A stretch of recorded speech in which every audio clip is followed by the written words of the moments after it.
హరే కృష్ణ దండత్నమాలు అందరి భక్తులకి స్వాగతం. ఈరోజు మన శ్రీమద్ భాగవతం కక్షంలోకి. సో ఈరోజు చాలా ముఖ్యమైన టాపిక్ చర్చించుకుంటాము. మేబీ ఈరోజు 5-10 మినిట్స్ ఎక్స్ట్రా కూడా పట్టొచ్చు. హిందీ క్లాస్ కొంచెం 5 మినిట్స్ ఎక్స్ట్రా వెళ్ళిపోయింది. ఈరోజు శివుడి యొక్క గొప్పతనాన్ని మైత్రేయ మునే కశ్యప ముని ఎలా దితికి వర్ణిస్తున్నాడో, ఎందుకు వర్ణించవలసి వచ్చిందో ఆ విషయం కూడా మనం చర్చించుకుందామంట. చాలా ముఖ్యమైన విషయాలు మనం చర్చించుకుంటాం ఈరోజు కూడా. సో ఈరోజు మనం శ్రీమద్ భాగవతం 3వ స్కందం 14వ అధ్యాయం 22వ శ్లోకం నుంచి 31వ శ్లోకం వరకు చర్చించుకుందాము. ఈరోజు శ్లోకం ఆరంభించకన్నా ముందు మంగళాచరణ చేసుకుందామంట. ఓం అజ్ఞానతిమిరాంధస్య జ్ఞానాంజనాశలాకయ చక్షోరన్మిళితం యేన తస్మై శ్రీగురవే నమః. శ్రీచైతన్యమనోభీష్టం స్థాపితం యేన భూతలే స్వయం రూపః కదా మह्यं దదాతి స్వపదాంతికం. వందేహం శ్రీగురూన్ శ్రీయుతాపదకమలం శ్రీగురూన్ వైష్ణవాంశ శ్రీరూపం సాగ్రజాతం సహగణ రఘునాథాన్వితాం తం సజీవం సాద్వైతం సావధూతం పరిజనసహితం కృష్ణచైతన్యదేవం శ్రీరాధాకృష్ణపాదాన్ सहगण ललिता श्री विशाखान्वितांश. नमो ओं विष्णुपादाय कृष्णप्रेष्ठाय भूतले श्रीमते भक्तिवेदांत स्वामीनिति नामिने. नमस्ते सारस्वते देवे गौरवाणी प्रचारिणे निर्विशेषः शून्यवादी पाश्चात्यदेशतारिणे. नमो महावदन्याय कृष्णप्रेमप्रदायते कृष्णाय कृष्णचैतन्य नामिने गौरत्विषे नमः. हे कृष्णा करुणा सिंधु दीनबंधु जगत्पते गोपेश गोपिका कांत राधा कांत नमोस्तुते. तप्तकांचन गौरांगी राधे वृंदावनेश्वरी वृषभानुसुते देवी प्रणमामि हरिप्रिये. नीलाचल निवासाय नित्याय परमात्मने बलभद्र सुभद्राभ्यां जगन्नाथाय ते नमः. वाञ्छाकल्पतरुभ्यश्च कृपासिन्धुभ्य एव च पतितानां पावनेभ्यो वैष्णवेभ्यो नमो नमः. जय श्रीकृष्णचैतन्य प्रभु नित्यानन्द श्री अद्वैत गदाधर श्रीवासादि गौरभक्तवृन्द.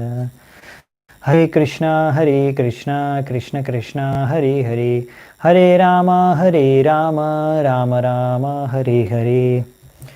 हरे कृष्ण. సో ఈరోజు మనము 22వ శ్లోకం నుంచి మొదలు పెడదామంట. అతాపి కామం ఏతం తే ప్రజాత్యై కరవాణ్యలం యథా మాం నైతి రోచంతి ముహూర్తం ప్రతిపాలయ. ఇక్కడ నిన్న చూసాం మనము కశ్యప ముని దితికి అంటే తన భార్యను ఎంతగానో పొగిడారు. దాని తర్వాత లాస్ట్కి మనం చూసాము, నీ రుణాన్ని నేను ఎప్పటికీ తీర్చుకోలేను, జీవితాంతం కష్టపడ్డా చచ్చే అంతవరకు నీ రుణం తీర్చుకోవడానికి ప్రయత్నించినా నీ రుణం నేను తీర్చుకోలేను అని నిన్నే చెప్పేశారు. ఈరోజు అక్కడి నుంచే స్టార్ట్ చేస్తున్నారు అంటే మనం చర్చ.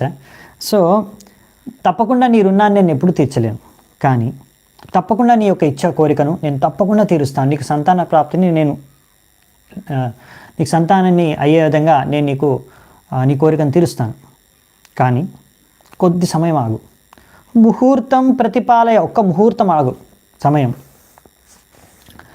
సో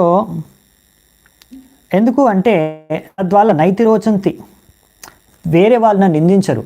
అదేంటి, ఎందుకు నిందిస్తారు? వేరే వాళ్ళు నన్ను తప్పు పట్టరు. ఎందుకు వేరే వాళ్ళు నేను తప్పు పడతారు? నువ్వేమన్నా తప్పు చేస్తున్నావా?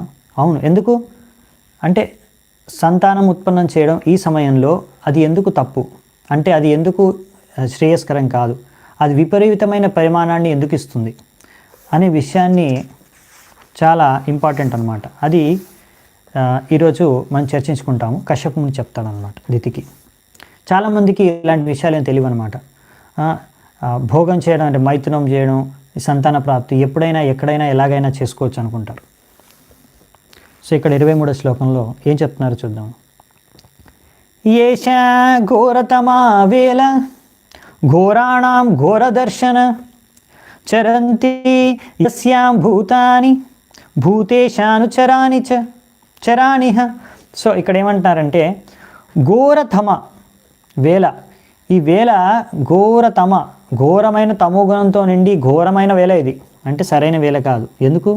ఎందుకు ఘోరమైన భయంకరమైన వేళ ఇది? సరైన వేళ కాదు. ఇది సంధ్యా సమయం, అంటే సూర్యాస్తమమయ్యే సమయం అన్నమాట.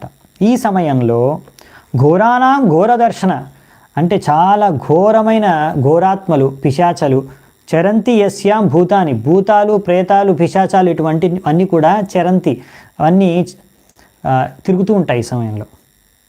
ఎవరు వీళ్ళందరూ? భూతేశానుచరానిహ. భూతేశ్వర అంటే శివుడు, మహాదేవుడు. సో మహాదేవు శివుడు భూతేశ్వర అంటారు. ఎందుకు ఆయన భూతేశ్వర అంటారు? అన్ని భూతాలకు, ఇలాంటి భూత ప్రేత పిశాచాలందరికీ ఆయనే ఈశ్వరుడు. వాళ్ళందరూ కూడా ఎవరిని అనుసరిస్తారంటే శివుణ్ణి అనుసరిస్తారు, శివుణ్ణి ఆరాధిస్తారు.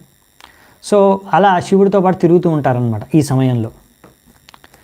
సో అందుకనే ఇక్కడ చెప్తున్నారనమాట కశ్యప దితికి, ఎందుకు నేను కొంచెం ఆగమని చెప్తున్నాను, కొంచెం సమయం. ఈ సమయంలో భూతాలు, ప్రేతాలు, పిశాచాలన్నీ తిరుగుతూ ఉంటాయి. అందుకని సరైన సమయం కాదు. ఏతస్యాం సాధ్విసంధ్యాయాం భగవాన్ భూతభావనః పరీతో భూత పర్షద్భిర్ వృషేణ తతి భూతరాత్. సో ఇక్కడ ఏం చెప్తున్నారంటే, సరే భూతాలు తిరిగితే మనకేంటి అని ఎవరైనా అడుకోవచ్చు, స్థితి అడగవచ్చు. భూతాలు తిరిగితే దానికి మనము సంతానం ఉత్పన్నం చేయడానికి ఏం సంబంధం? ఇక్కడ చెప్తున్నారు అదే. సో శివుడు ఆయన అన్ని భూతాలకి భూతేశ్వరుడు, ఆయన రాజు, అన్ని భూతాలకి ఈశ్వరుడు ఆయన. సో ఆయన తన ఎద్దు పైన, నంది పైన కూర్చొని ఈ సమయంలోనే ప్రయాణం చేస్తూ ఉంటాడు. సో ఇలా శివుడు నంది పైన కూర్చొని ప్రయాణం తిరుగుతూ ఉన్నప్పుడు ఈ సంధ్య, ఈ సూర్యాస్తమయ సమయంలో ఆయనతో పాటు ఆయన వెనకాలే ఆయన అనుచరులు, భూతాలు, ప్రేతాలు, పిశాచాలన్నీ కూడా తిరుగుతూ ఉంటాయి. సో వాళ్ళందరినీ ఉద్ధరించడానికి, వాళ్ళకు ఒక కృప ప్రసాదం చేయడానికి ఇది మంచి సమయం అనమాట. శివుడు ఎందుకు వాళ్ళతో తిరుగుతున్నాడు అంటే వీళ్ళని ఎలాగైనా ఉద్ధరించాలి అని. సో వాళ్ళ యొక్క మేలు కోరి ఏదో ఒక కార్యం చేయాలని ఎప్పుడు ఆలోచిస్తూ ఉంటాడు శివుడు. సో ఎలా మేలు చేస్తాడు వాళ్ళకి అంటే, ఇప్పుడు మామూలుగా ఏంటంటే ఎవరు భూత ప్రేత పిశాచులు అంటే ఇవన్నీ కూడా ఎవరైతే బాగా ఘోరమైన పాపాలు చేశారో వారికి ఎటువంటి ఘోరమైన రూపం, భూత ప్రేత పిశాచుల రూపంలో వాళ్ళు ప్రయాణం చేస్తూ ఉంటారు. అంటే వీళ్ళకి ఏంటంటే స్థూల శరీరం అనేది ఉండదు అన్నమాట, సూక్ష్మ శరీరం మాత్రమే ఉంటుంది. సో ఘోరమైన పాపాలు అంటే ఎటువంటివి అండి అంటే, ఒకటి పాపం గురించి ఇక్కడ చెప్తున్నారు ప్రభుపాల్ వారు, ఆత్మహత్య చేసుకునేవాళ్ళు, సూసైడ్. ఆత్మహత్య పాపం ఎందుకండి అంటే, ఈ శరీరం అనేది మన సంపత్తి కాదు, మన సొంతం కాదు, ఇది మనకు భగవంతుడు ఇచ్చింది. ఈ శరీరం అనేది మనకు భగవంతుడు ఇచ్చాడు, మన శరీరం కాదు. ఫస్ట్ ఆ విషయం తెలుసుకోవాలి. చాలామందికి ఆ విషయమే తెలియదు. నేను ఇదే శరీరం అనుకుంటారు. నా ఈ శరీరాన్ని, అంటే నన్ను నేను నాశనం చేసుకోగలను ఈ యొక్క శరీరం ద్వారా. ఆత్మహత్య అంటారు, కానీ ఆత్మని ఎప్పుడు నశించిపోదు, ఆత్మ అలాగే ఉంటుంది. నశించేది ఓన్లీ శరీరం మాత్రమే. కానీ మూర్ఖులు చాలామంది ఈ అజ్ఞానంలో ఉండి, ఈ జ్ఞానం తెలియక పాపం ఈ హరే కృష్ణ మహామంత్రం, అంటే ఈ హరే కృష్ణ ఆందోళనకి రాలేదు కనుక, వాళ్ళకి ఈ భాగవతాన్ని చదవలేదు కనుక, భగవద్గీతని చదవలేదు కనుక, ఇలాంటి మూర్ఖులకి ఈ జ్ఞానం లేక వాళ్ళు ఏం చేసుకుంటారంటే, సమస్యలు వచ్చినప్పుడు జీవితంలో దాన్ని ఎదుర్కోలేనప్పుడు వాళ్ళే సృష్టించుకున్న సమస్యలు చాలా మటుకు. సో వాళ్ళు ఏమనుకుంటారంటే, ఈ శరీరాన్ని నేను నాశనం చేసేసుకుంటే నేను నాశనం అయిపోతాను, నా సమస్యలు కూడా దాంతోపాటు సమూలంగా నాశనం అయిపోతాయి అని ఒక భ్రమలో వాళ్ళు ఆత్మహత్య చేసుకుంటారనమాట. అది పెద్ద పాపం. ఎందుకంటే ఈ శరీరం మనం కాదు, ఈ శరీరం మన సొంతం, కానీ ఇది మన ఓన్ సంపత్తి కాదు. మనకు ఒక బాధ్యత ఉంది. ఈ శరీరాన్ని భగవంతుడు ఇచ్చాడు మనకి. ఈ శరీరాన్ని ఇచ్చినప్పుడు దాంతో ఒక బాధ్యతను కూడా ఇచ్చాడు. అంటే ఈ శరీరాన్ని మనం దేనికోసం ఉపయోగించుకోవాలి అంటే, భగవంతుడి సేవ కోసం, భగవద్ధామానికి వెళ్ళడం కోసం మనం దానికి కావాల్సిన కార్యాలు, కర్మలు, సేవలు చేసుకోవాలన్నమాట. దానికోసం మనకు శరీరాన్ని ఇచ్చారు. పాపం చాలామంది మూర్ఖులు, అజ్ఞానంలో ఉన్నవారు తెలియక వాళ్ళు ఆత్మహత్య చేసేసుకుంటూ ఉంటారు. అందుకే చూడండి, మీరు అనుకోవచ్చు ఆత్మహత్య ఎవడో ఒకటి చేసుకుంటాడు కదా, అదేమైనా పెద్ద విశేషం ఉంది అందులో, ఎవరో ఒకరు ఎప్పుడో ఒకసారి చేసుకుంటారు అనుకుంటారు అని మీరు అనుకోవచ్చు. ఇప్పుడు కూడా మీరు గూగుల్లో టైప్ చేసి చూడండి, కొన్ని దేశాల్లో కరోనా ద్వారా బాధితులై, కరోనా రోగం ద్వారా చనిపోయిన వారి కన్నా ఆత్మహత్య చేసుకొని చనిపోయిన వారి సంఖ్య ఎక్కువ ఉంది కొన్ని దేశాల్లో. టైప్ చేసి చూసుకోండి మీరు గూగుల్లో, మీకు తెలుస్తుంది. సో ఈ విధంగా కరోనా నుంచి చనిపోయే వాళ్ళు ఎలా ఉన్నారో చాలామంది పెద్ద సంఖ్యలో, అలాగే పెద్ద సంఖ్యలో ఆత్మహత్య చేసుకొని చనిపోతున్నారు. ఈ సంవత్సరం మాత్రమే కాదు, 2020లోనే కాదు, ప్రతి సంవత్సరం. కరోనా ఈ సంవత్సరంలోనే చంపేస్తుంది అందరినీ, కానీ ఆత్మహత్య చేసుకొని ప్రతి సంవత్సరం జనాలు చచ్చిపోతున్నారు. అవునా? సో అంటే మీరు కృష్ణ భావనామృతాన్ని పాటిస్తే, భగవద్గీతను శ్రీమద్ భాగవతం జ్ఞానాన్ని మీరు నేర్చుకుంటే, తెలుసుకుంటే మీరు ఆత్మహత్య చేసుకోరు. అంటే ఒక కృష్ణ భావనామృతంతో పాటించే ఒక భక్తుడు ఆయన ఎప్పుడు ఆత్మహత్య చేసుకోరనమాట. ఎందుకంటే వాళ్ళకి ఆ విజ్ఞానం ఉంది, ఆత్మహత్య చేసుకోవడం వలన నా యొక్క సమస్యలు అనేవి ఏమాత్రం తగ్గవు, ఇంకా పెరుగుతాయి. ఎందుకంటే ఇది ఒక పాపం, ఆల్రెడీ మనకి రెడీగా ఉన్నాయన్నమాట. ఇన్ని చేసుకున్న పాపకర్మలకు ఫలాలను భోగించడానికి ఇప్పుడు ఇంకోటి ఎక్స్ట్రా యాడ్ అవుతుందంటే ఆత్మహత్య అని. సో అలాంటి వారికి నరకంలో రకరకాల కష్టాలు, తర్వాత ఇలాంటి భూత ప్రేత పిశాచలైన శరీరాలు లభిస్తాయి అన్నమాట. సో వీళ్ళందరినీ మరి ఉద్ధరించాలి కదా. సో అందుకనే శివుడు చాలా కృపామయుడు అనమాట. ఇలాంటి ఎంతో పాపాత్ములు, ఎంతో తమోగుణంలో ఉండేవారే కదా పాపాలు చేసేది. ఇటువంటి తమోగుణంలో ఉండే అందరినీ కూడా ఆకర్షించడానికి శివుడు ఇటువంటి వేషధారణ కూడా చేస్తారనమాట. చూడ్డానికి ఇలా ఉంటారు. అది నెక్స్ట్ శ్లోకంలో వర్ణన జరుగుతుంది, అప్పుడు చూద్దామంట. సో వీళ్ళందరికీ కృప ఎలా ప్రసాదిస్తాడు శివుడు అంటే, ఇలా చూస్తారనమాట. ఇలా సరైన వేళలో, వేళకాని వేళలో, అనుచితమైన సమయంలో, ఇలా సంధ్యా సమయంలో ఎవరైనా మైథునం చేస్తున్నారనుకోండి, ఆ సమయంలో అలాంటి స్త్రీ యొక్క గర్భంలోకి ఇటువంటి ఆత్మలను, భూత ప్రేత పిశాచలు, వీళ్ళకి ఇంకా స్థూల శరీరం లేదనమాట, సూక్ష్మ శరీరం మాత్రమే ఉంది. వీళ్ళు ఎదురు చూస్తున్నారు, నాకు మంచి శరీరం కావాలి. వాళ్ళకి ఎలా దొరుకుతుంది? ఎన్ని పాపాలు చేసి కూర్చున్నారు. కానీ శివుడు కృపామయుడు కనుక, సరే ఇలాంటి సమయంలో ఎవరైనా మైథునం చేస్తే అందులోకి వీళ్ళకి శరీరం ఇప్పించేదామని వీళ్ళు చూస్తూ ఉంటారు అన్నమాట శివుడు. సో అలాంటి వాళ్ళ గర్భానికి ఇలాంటి కొంతమంది భూత ప్రేత ఆత్మలని పంపించేస్తూ ఉంటారు అలాంటి గర్భాలకి. సో అందుకనే ఇలాంటి అసురులు, దానవులు, అసుర ప్రవృత్తి కలిగిన, చూడ్డానికి మనుషుల్లానే ఉండొచ్చు కానీ అసుర ప్రవృత్తి కలిగిన అటువంటి చేతన మనుషులు జన్మిస్తారనమాట. ఎందుకంటే ఇవాళ రేపు కలియుగంలో టైం చూసుకోరు కదా, ఏ టైంలో అనేది ఏం చూసుకోరు, గర్భధారణ సంస్కారం ఏం చేసుకోరు. అందుకనే వాళ్ళు ఎప్పుడు పడితే అప్పుడు మైథునం, ఎక్కడ పడితే అక్కడ ఎలా పడితే అలా చేసుకుంటారు కనుక, కుక్కలు పిల్లల్లాగా.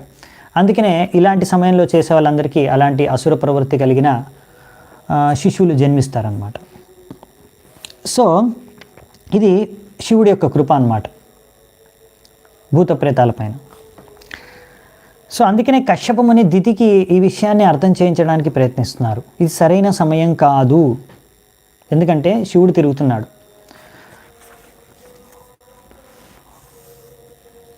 నెక్స్ట్ శ్లోకం చూద్దామంట.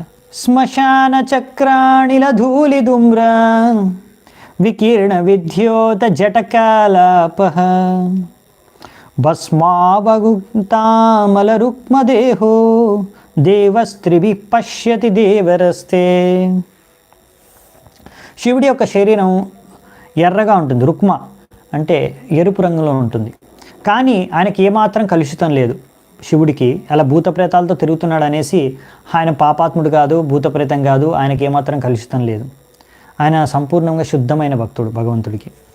సో కానీ ఈ విధంగా ఆయన శ్మశానంలో ఉన్న బూడిదని రాసుకొని, అలా శ్మశానంలో ఆ బూడిద గాలికి రేగిన ధూళి బూడిద ఆయన జటను కూడా అంతా కప్పేసి మొత్తం ఆయన శరీరం అంతా ఇలా బూడిదతో ఉన్నట్టుగా కనిపిస్తుంది. ఆయన జుట్టు కానీ లేకపోతే ఆయన శరీరం కానీ అంతా భస్మంతో కవర్ అయిపోయినట్టు నిండి ఉన్నట్టు కనిపిస్తుంది. ఆయన మీ అంటే ఇప్పుడు దేవరస్తే, దేవర్ అంటే మీ మర్ది, నా తమ్ముడితో సమానం, రిలేషన్ ప్రకారం, సంబంధం ప్రకారం. కానీ ఆయనకు 3 కళ్ళు ఉన్నాయి, సాధారణ మనిషి కాదైన. అంటే ఇక్కడ ఎందుకంటే ఇప్పుడు కశ్యప ముని యొక్క భార్య దితి యొక్క చెల్లెలు సతి అన్నమాట. ఆమెను పెళ్లి చేసుకున్నాడు, అంటే వివాహం చేసుకుంది శివుడు కనుక ఒక విధంగా శివుడు మరిది, ఒక వరుసకి సంబంధం ఉందన్నమాట దితి ఇంకా శివుడికి. లేకపోతే ఆయన ఒక వరుసకి కశ్యప ముని తమ్ముడుగా ఉంటాడు. కానీ కశ్యప ముని అంటాడు, నువ్వు ఆయన నీ మరిది లేకపోతే నా తమ్ముడే అని నువ్వు అనుకోకు. ఆయన సాధారణ మనిషి కాదు, ఆయనకు 3 కళ్ళు ఉన్నాయి.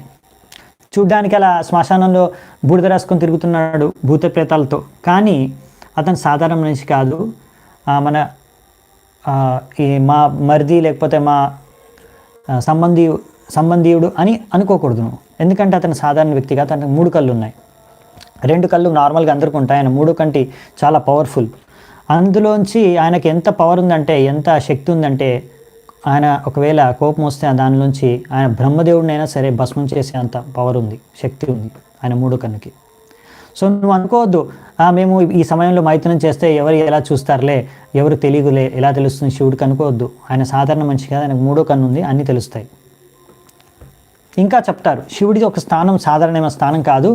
నువ్వు అనుకోవచ్చు, అరే మా మరిదే కదా, మాకు సంబంధీయుడే కదా, నన్ను వదిలేస్తాడులే, నన్ను ఏం అనడులే, లేకపోతే నా పైన ఎటువంటి కోపం తెచ్చుకోడలే, లేకపోతే నా గర్భంలో కల భూత ప్రేతాలని పంపించారులే, అలాంటి ఆత్మల్ని, దుష్టాత్మల్ని, అలాంటి దుష్టాత్మల్ని నా దగ్గర పంపించర్లే, నన్ను మాత్రం ఆయన కరుణిస్తాడులే, నన్ను వదిలేస్తారులే అని నువ్వు అనుకోవద్దు. ఎందుకు? నయస్య లోకే స్వజన పరోవా నాత్యాదృతో నోత కశ్చిద్విగర్య వయం వ్రతేర్యచ్చరణాపవిద్దాం ఆశామహేజాం బత భుక్త భోగాం. ఇక్కడ శివుడు ఒక సాధారణ వ్యక్తి కాదు అనే విషయాన్ని మళ్ళీ గట్టిగా చెప్తున్నారు ఇక్కడ. అంటే శివుడు వదిలేస్తాడు అనుకోవద్దు, తప్పకుండా నీకు శిక్ష లభిస్తుంది. నువ్వు ఒకవేళ మన ఇద్దరికి, నీకు కూడా నాకు కూడా మనకి శిక్ష లభిస్తుంది శివుడి ద్వారా, ఒకవేళ మనం తప్పు కార్యం ఈ సమయంలో చేస్తే. ఎందుకంటే శివుడికి ఎవరు అతను నా బంధువు అని చూడు, అందరూ ఒకే దృష్టి, ఒకే సమాన దృష్టితో అందరినీ చూస్తాడు ఆయన ఈ లోకంలో. నయస్య లోకే స్వజన పరోవ, నా జనులు, పరులు, వేరే వాళ్ళ జనులు, వీళ్ళు నా వాళ్ళని ఒక రకంగా నేను వాళ్ళ కోసం కొన్ని రూల్స్, వేరే వాళ్ళ కోసం వేరే రూల్స్ అలా ఉండవు, అందరికి ఒకే రూల్. శివుడు అందరినీ ఒకే సమాన దృష్టితో చూస్తాడు.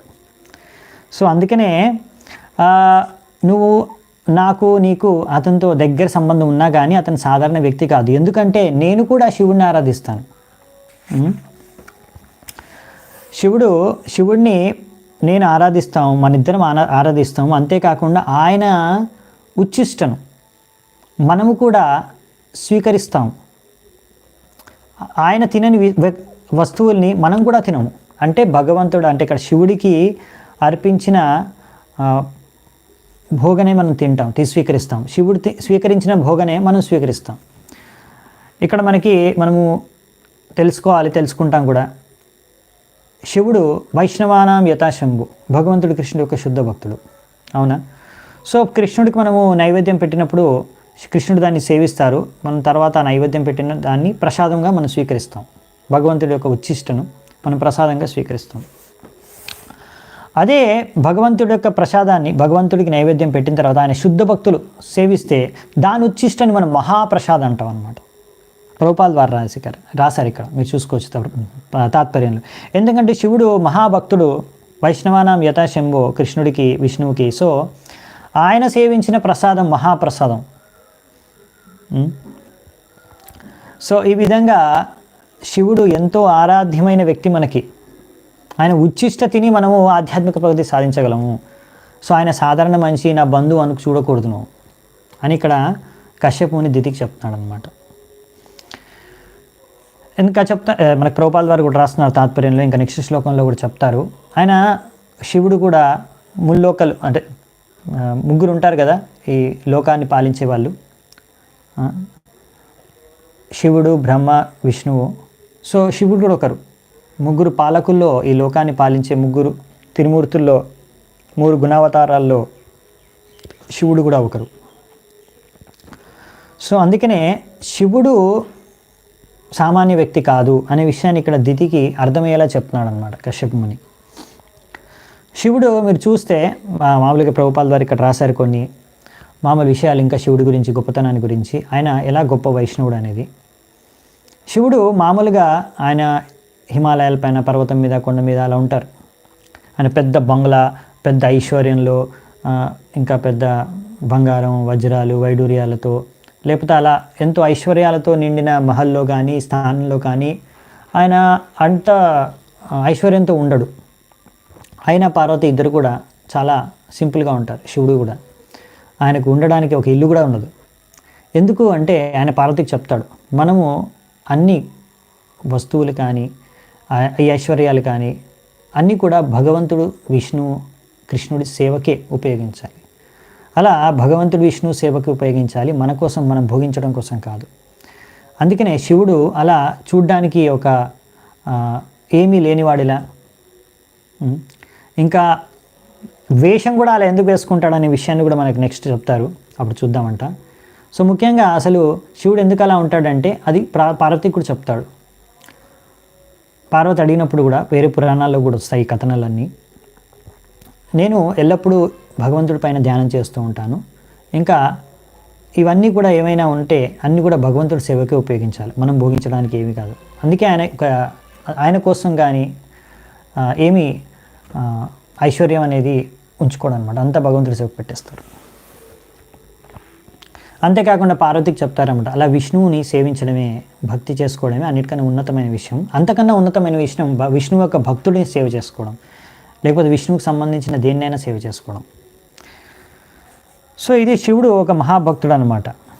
సో ఇంకా కొన్ని విషయాలు శివుడి గురించి చెప్తున్నారన్నమాట ఇక్కడ మనకి కశ్యప ముని. యస్యానవద్యా చరితం మనీషినో గృణంత్య విద్యా పటలం బిభిత్సవః నిరస్త సామ్యాతిశయోపి యత్స్వయం పిశాచర్యామచరద్గతిః సతాం. ఇక్కడ ఏం చెప్తున్నారంటే ఈ యొక్క భౌతిక ప్రపంచంలో శివుడిని మించిన వాళ్ళు ఎవరు లేరు.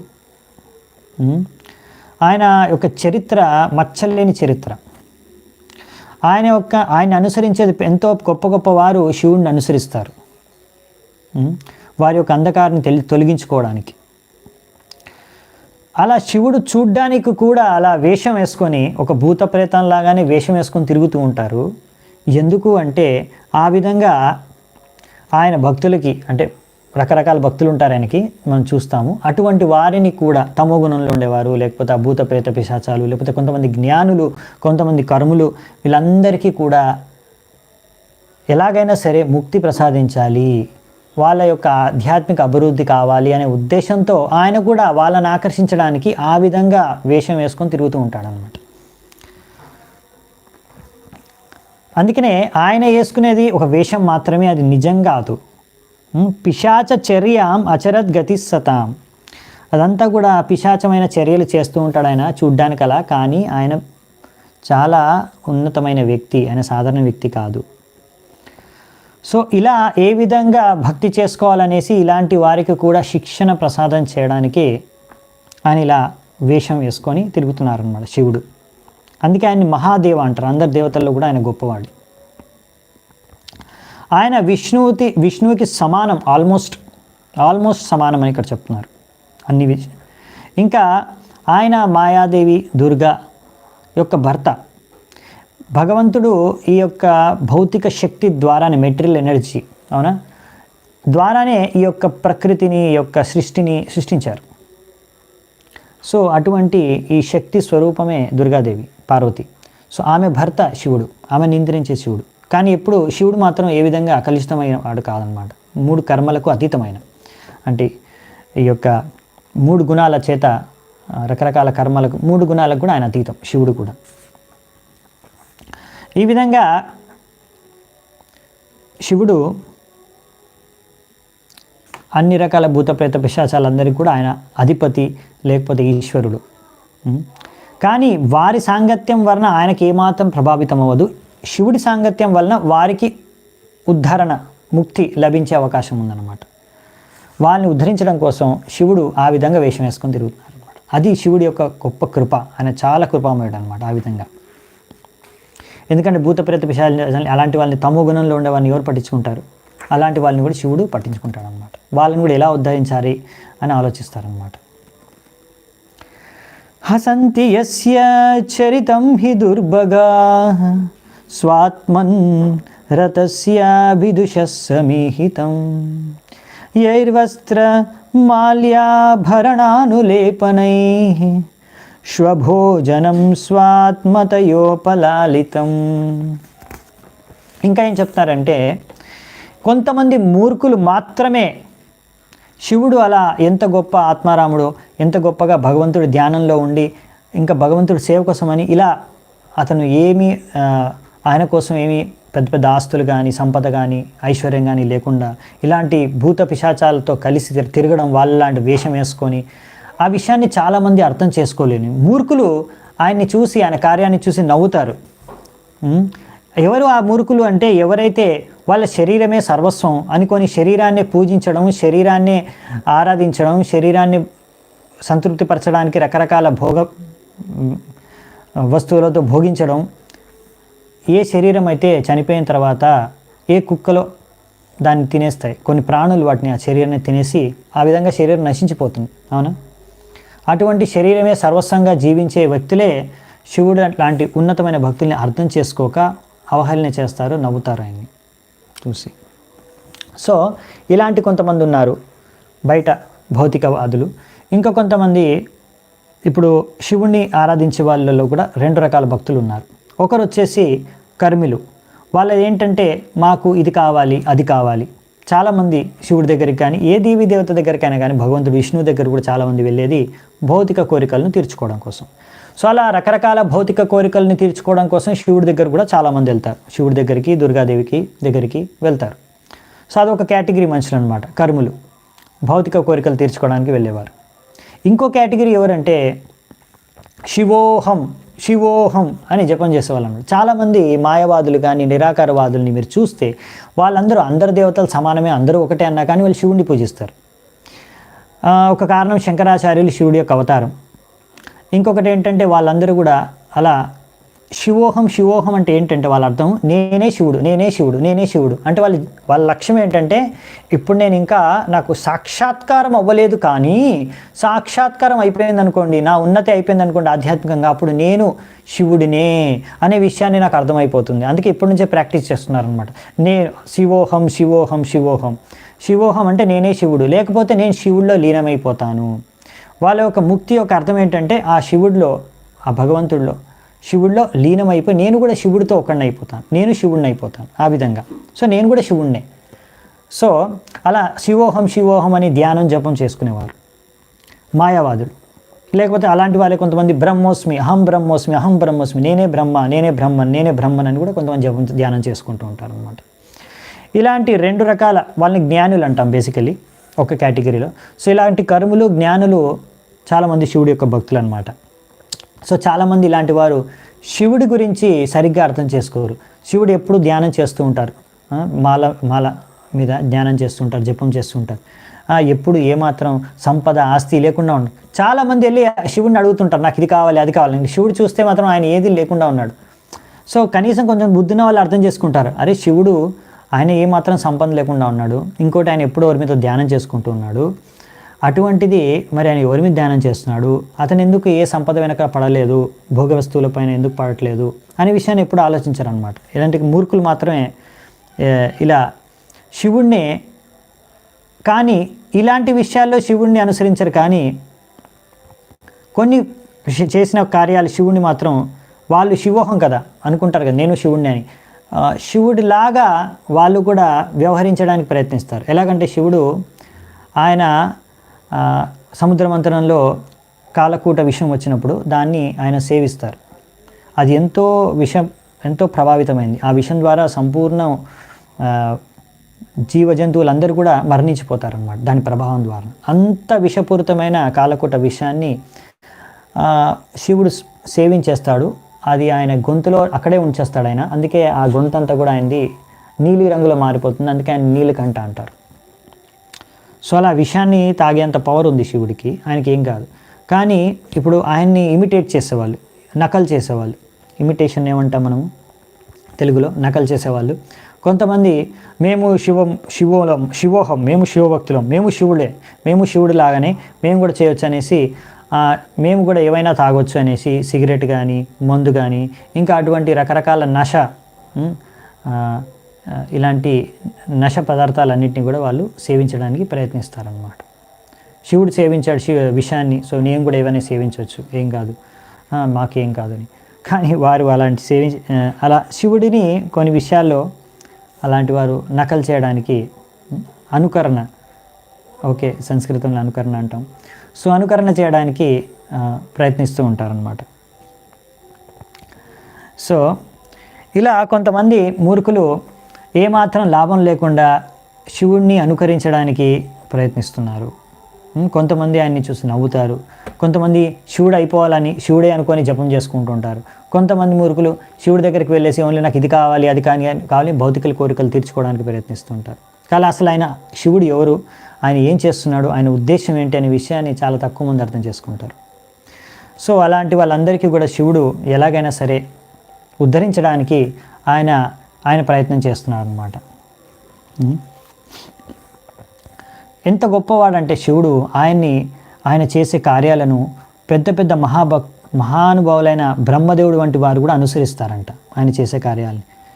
బ్రహ్మాదయో యత్కృత సేతుపాలా యత్కారణం విశ్వమిదం చ మాయ అజ్ఞాకరీయస్య పిశాచచర్య అహో విభూమ్నశ్చరితం విడంబనం. చాలా బాగుంది శ్లోకం కూడా. సో బ్రహ్మ వంటి వారు కూడా శివుడు చేసే కార్యాలను అనుసరిస్తారు. ఈ శివుడు వచ్చేసి ఆయనే ఈ యొక్క భౌతిక శక్తి మెటీరియల్ ఎనర్జీ యొక్క స్వరూపం, శక్తి స్వరూపమైన దుర్గాదేవి యొక్క భర్త నియంత్రించేది. ఏ దుర్గాదేవి యొక్క శక్తి ద్వారా ఈ యొక్క సృష్టి రచన జరుగుతుంది. సో అందుకే ఆయన చాలా మహానుభావుడు. అయినా కానీ ఆయన చేసే కొన్ని కార్యాలు అహో విభూమ్నస్ చరితం విడంబనం పిశాచచర్య, ఆయన చేసే కొన్ని పిశాచ చర్యల్లా కనిపిస్తాయి, కానీ అవన్నీ విడంబనానికి గురి చేస్తాయి కొంతమందికి. కానీ అవి అన్నీ కూడా ఒక డ్రామా మాత్రమే, ఇమిటేషన్ మాత్రమే. అది నిజంగా ఆయన పిశాచి కాదు, నిజంగా ఆయనకు అటువంటి ఏమాటం కల్మషం కానీ పాపం కానీ ఆయన దాంట్లో లేదు. కానీ ఆయన వీళ్ళని ఉద్ధరించడం కోసం మాత్రమే అలా వేషం వేసుకుంటారు. సో ఇంకా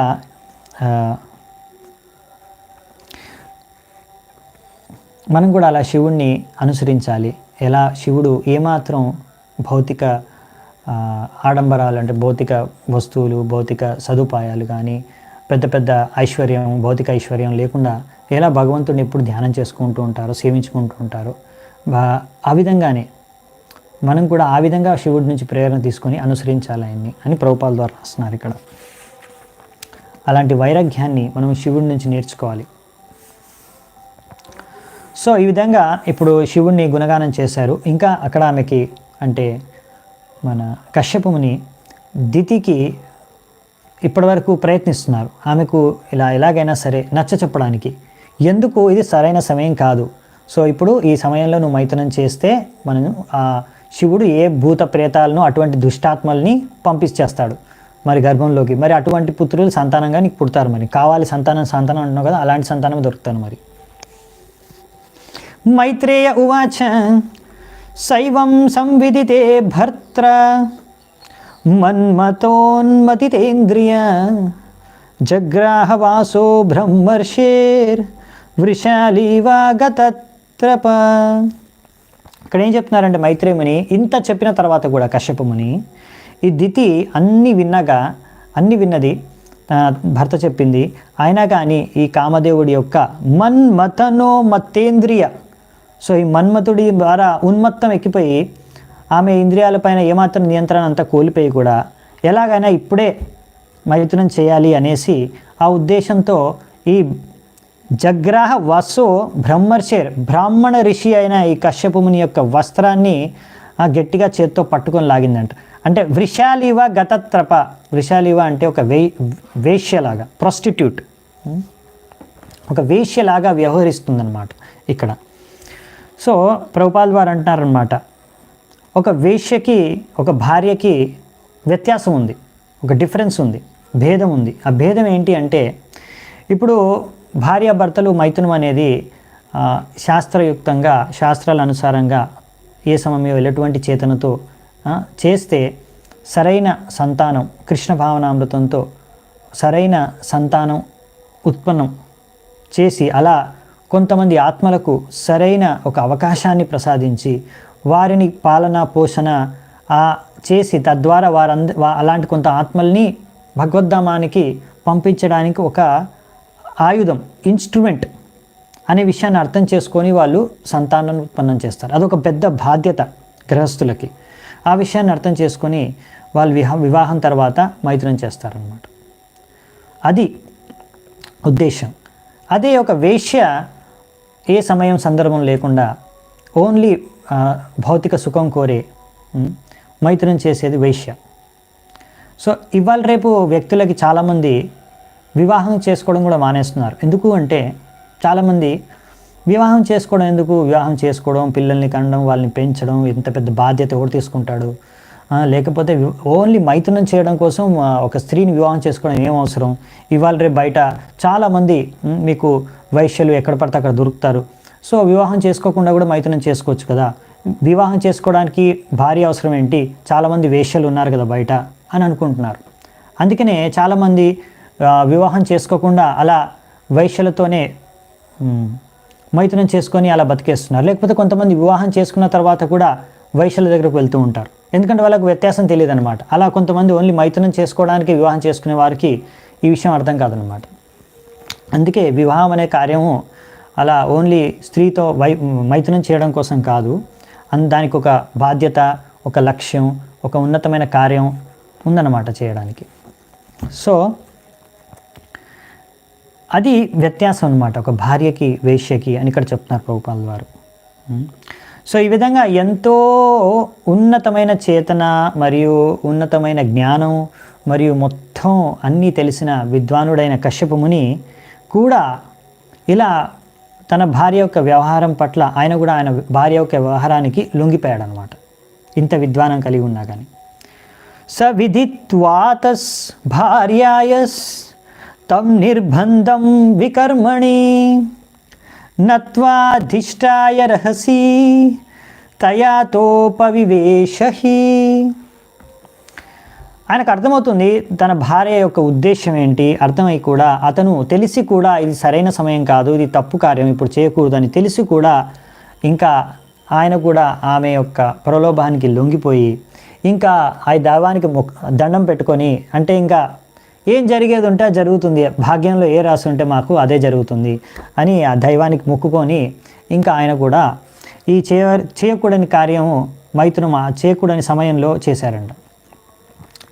సో ఈ విధంగా ప్రభుపాదుల వారు ఇక్కడ మనకి తెలియజేస్తున్నారు, ఇక్కడ నుంచి ఒక మంచి ముఖ్యమైన శిక్షణ తెలియజేస్తున్నారు. ఏంటంటే ఇక్కడ కశ్యప ముని చూస్తుంటే మనము ఇక్కడ ఆయన శివుడి యొక్క భక్తుల్లా కనిపిస్తున్నాడు, ఇంకా భగవంతుడి యొక్క శుద్ధ భక్తుల్లా మనకు అనిపించట్లేదు ఇక్కడ ఆయన. ఎందుకంటే ఒకవేళ శుద్ధ భక్తిని ఎవరైతే పాటిస్తారో వాళ్ళు ఇంద్రియాలను ఎంతో బాగా నియంత్రించగలరు. సో ఒకటి ఏంటంటే జ్ఞానం ఉండడం, కానీ ఆ జ్ఞానం ఉంటేనే సరిపోదు, జ్ఞానులకు ఎంతో జ్ఞానం ఉంటుంది, కానీ భక్తులలో ఒక ప్రత్యేకత ఏంటంటే వాళ్ళకు ఆ జ్ఞానంతో ఉపయోగించుకొని ఆ జ్ఞానాన్ని ఎలా ఇంద్రియాలని నియంత్రించగలరు అనే శక్తి భక్తులకు మాత్రమే ఉంటుంది. సో ఉదాహరణకి ఇక్కడ ఈ కశ్యప ముని బ్రహ్మర్షి ఆయన బ్రాహ్మణ ఋషి, ఆయన ఎంతో జ్ఞానం ఉంది, పండితుడు, అన్ని విషయాలు తెలుసు. అయినా కానీ ఆయన ఈ భార్య యొక్క ప్రలోభానికి లొంగిపోయాడు. అది ఇక్కడ హరిదాస్ ఠాకూర్ ఒక ఉదాహరణ ఇచ్చారు ప్రభుపాదుల తాత్పర్యంలో. హరిదాస్ ఠాకూరు ఆయన ఒక మొహమ్మదీయన్ పరివారంలో పుట్టాడనమాట. అయినా కానీ ఎందుకంటే ఆయన శుద్ధ భక్తి చేసుకొని ప్రతిరోజు 3 లక్షల హరినామాల్ని, భగవంతుడి నామాల్ని జపిస్తున్నాడు, శుద్ధ భక్తి చేసుకుంటున్నాడు కనుక అతను ఎంత బాగా నియంత్రించుకోగలిగాడంటే అర్ధరాత్రి వేళ ఒక ఎంతో ప్రఖ్యాతి చెందిన అందరికన్నా సౌందర్యవంతమైన వేశ్య ఆయన దగ్గరికి వచ్చి మైథునం చేయడానికి కోరినా కానీ ఏకాంతంలో ఆయన హరిదాస్ ఠాకూరు ఆయన ఏమాత్రం ఆమె ప్రభావానికి ప్రలోభానికి లొంగలేదు, ఏమాత్రం ఆయన మనస్సు విచలితం అవ్వలేదు. ఆయన హరే కృష్ణ మహామంత్రాన్ని జపిస్తూనే ఆమెను కూడా భక్తుడిగా మార్చేసి ఆమెను కూడా భక్తురాలుగా మార్చేశారనమాట. ఆమెకు కూడా హరే కృష్ణ మహామంత్రాన్ని ఇచ్చేశారు. ఆ విధంగా ఆమెను సంపూర్ణంగా ఆ వేశ్య వృత్తి నుంచే ఆమెకి ఉపశమనం కలిగించి సంపూర్ణంగా ఆమెను భక్తురాలు చేసి అక్కడి నుంచి ఇంకా వెళ్ళిపోయారు తిరిగి ఇంకొక చోటికి. సో అలా హరిదాస్ ఠాకూర్ ఏమాత్రం లొంగిపోలేదు. ఇది ఒక వ్యత్యాసం అన్నమాట. అంటే ఇది ఒక భక్తికి ఉన్న శక్తి అన్నమాట, ఒక శుద్ధ భక్తుడికి ఉన్న శక్తి. అది ఓన్లీ జ్ఞానంతోనే సరిపోదన్నమాట. అందుకనే ఎంతో గొప్ప గొప్ప పెద్ద పెద్ద జ్ఞానులు కూడా ఒక్కొక్కసారి ఇటువంటి ప్రలోభానికి లొంగిపోతారు. కానీ భక్తులకి ఈ సామర్థ్యం ఎక్కడి నుంచి వస్తుందంటే భక్తి ద్వారా, భగవంతుడి యొక్క కృప ద్వారా ఇది వాళ్ళు ఇటువంటి కామాన్ని కూడా జయించగలరు అనే విషయాన్ని ఇక్కడ మనకు తెలియజేస్తున్నారు. సో ఈరోజు మనం ఎన్నో విషయాలు నేర్చుకున్నాము. భక్తి యొక్క ప్రత్యేకత, గొప్పతనం, దీని ద్వారా కామాన్ని కూడా జయించవచ్చు. ఆత్మహత్యల నుంచి కూడా, ఆత్మహత్యలు చేయకుండా కూడా మనము ఎవరైతే కృష్ణ భావనామృతం పాటిస్తున్నారో బయటపడవచ్చు అన్నమాట. సో ఇలా ఎన్నో విషయాలు నేర్చుకున్నాము. చాలా చాలా ధన్యవాదాలు మీ అందరికీ ఇంతసేపు ఓపికగా విన్నందుకు. ग्रंथराज श्रीमद् भागवतम की जय, श्रील प्रभुपाद की जय, समवेत गौर भक्त वृंद की जय, निताय गौर सीतानाथ प्रेमानंदे, हरि हरि बोल.